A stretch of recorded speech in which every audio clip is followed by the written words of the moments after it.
មុខម្ហូបឆាចាប់ឆាយនេះឲ្យតែឃ្លានគឺខ្ញុំធ្វើញ៉ាំហើយទោះបីជាមុខម្ហូបនេះត្រូវការចំណាយលុយទិញបន្លែសាច់ច្រើនមុខក៏ដោយក៏ខ្ញុំនៅតែធ្វើញ៉ាំដែរដោយសារតែឃ្លានហើយរដូវដែលអាចញ៉ាំម្ហូបនេះបានលុះត្រាតែរដូវកាលឬមួយក៏រដូវបុណ្យតែប៉ុណ្ណោះដែលមានធ្វើនៅតាមរោងការរោងបុណ្យសម្រាប់ម្ហូបចាប់ឆាយនេះខ្ញុំប្រើសាច់ជ្រូកស្មើមុខខ្ញុំទិញ10000រៀលហើយយើងមានពោតកំប៉ុងមានផ្សិតមានតាពាំងអីកំប៉ុងអញ្ចឹងទៅ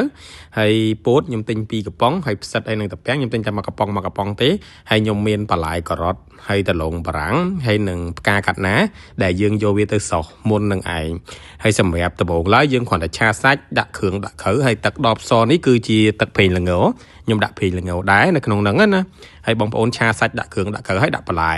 លែដែលមិនងាយផុយគឺប្រភេទដលងបារាំងនេះហើយនឹងការ៉ុតអញ្ចឹងក្នុងនេះខ្ញុំដាក់ទឹករមាស់វាបន្តិចដែរហើយខ្ញុំប្រើ Happy យឺហឺដើម្បីយកជាតិនៅក្នុងមុខម្ហូបរបស់យើងសម្រាប់បងដែលគាត់ត្រូវការកៅបកពុកមាត់កុំភ្លេចកៅបកពុកមាត់បងមករាកៅដែលមានប្រសិទ្ធភាពខ្ពស់មួយឈុត$25ប្រើបានរាប់ខែ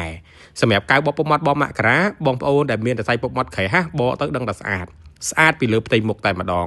មួយឈុត$25នឹងទទួលបានឆ្នាំងម្ល៉េះកៅ1កៅ400ក្រាមនិងស្លាបព្រាបៀបងប្អូនអាចកំងទិញបាននៅក្នុង page ដែលខ្ញុំកំពុងផុសម្ហូបនេះក៏បាន TikTok ដែលខ្ញុំកំពុងតែផុសម្ហូបនេះក៏បានឬមួយក៏តាក់ទងមកកាន់ Telegram របស់ខ្ញុំផ្ទាល់ក៏បាន Telegram 086 94 66 និង24សម្រាប់បងដែលគាត់ចង់អញ្ជើញមកដល់ហាងដើម្បីបកពុកមាត់ណាគឺអាចអញ្ជើញមកបានហាងបកពុកមាត់បងមករាមានសាខាធំនៅអូដឹមយើងមានសេវាកម្មបកពុកមាត់បកហុំដៃហុំជើងហុំក្លៀកហុំធឹងហុំមកតួខ្លួនយើងបើកចាប់ពីម៉ោង9ព្រឹកដល់ម៉ោង9យប់អត់កំណត់ថ្ងៃទេបើករាល់ថ្ងៃបកពុកមាត់មួយដងតម្លៃត្រឹមតែ$3តែប៉ុណ្ណោះចូលក្នុង Google Map ដើម្បីស្វែងរកទីតាំងរបស់យើងវាយអក្សរខ្មែរដាក់ថាហាងបកពុកមាត់បងមករាជិះមកតាម location មកដល់មុខបរិយអាចចូលក្នុងបានផ្ទះលេខ B28 បើករាល់ថ្ងៃ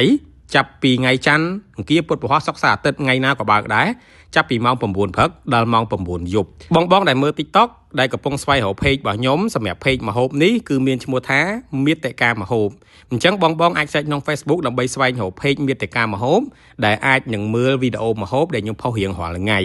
សម្រាប់មុខម្ហូបមួយមុខនេះគឺខ្ញុំហៅថាឆាចាប់ឆាយដែលបងប្អូនអាចមើលរបៀបធ្វើនិងបន្លែដែលខ្ញុំធ្វើបាននេះគ្រាន់តែជាការធ្វើរបៀបរបស់ខ្ញុំតែប៉ុណ្ណោះបងប្អូនអាចធ្វើរបៀបផ្សេងបងប្អូនអាចដាក់បន្លែផ្សេងតាមចំណង់ចំណូលចិត្តសម្រាប់មុខម្ហូបមួយដែលខ្ញុំឃ្លានខ្ញុំនឹងធ្វើវាខ្ញុំអត់គិតថាវាជន់គ្នាឬមួយក៏យ៉ាងណាទេខ្ញុំធ្លាប់ធ្វើម្ដងហើយក៏ខ្ញុំអាចធ្វើម្ដងទៀតបានដែរគ្រាន់តែថាពេលវេលាវាកម្រិតគ្នាយ៉ាងយូរអញ្ចឹងទៅហើយបើសិនជាបងប្អូនចង់សនំពើ